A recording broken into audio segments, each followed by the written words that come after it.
अस्सलामु अलैकुम वरहमतुल्लाहि वबरकातुहू।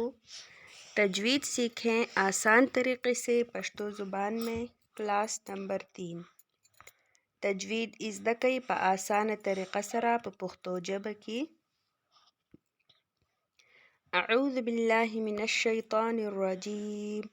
बिस्मिल्लाहिर रहमानिर रहीम।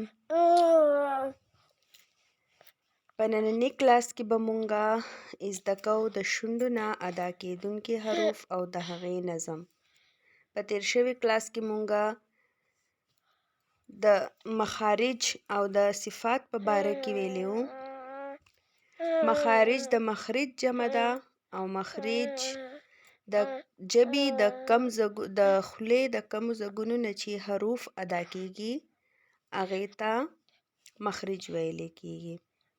صفات یعنی د حروف د ادا کېدو کیفیت. په کوم ټایم کې حروف لره موټه ویلی، په کوم ټایم کې حروف لره باریک ویلی،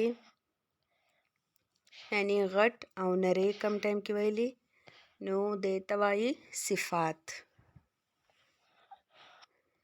نظم دی څلور دی د شونډو نه: م، ب، و، ف.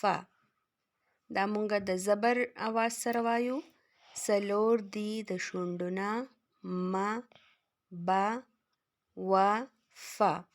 په دې کې به اولني دوه حروف یعنی م او ب به نن مونږه زده کوو. م د دواړو شونډو د بهرنۍ حصې د ملاوېدو نه ادا کېږي. م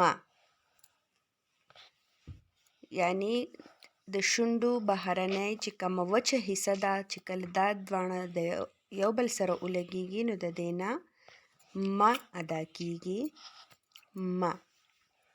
م. ب د دواړو شونډو د دننۍ حصې د ملاوېدو نه ادا کېږي. ب یعنی د دواړو شونډو دننۍ حصه کومه لمده حصه چې ده کله چې دا دواړه د یو بل سره ولګېږي نو د دې نه ب ادا کېږي. م، ب. م، ب. والسلام علیکم ورحمة الله وبرکاته. د نن دپاره دومره کافي وو. جزاکم الله خیرا احسن الجزاء فی الدارین.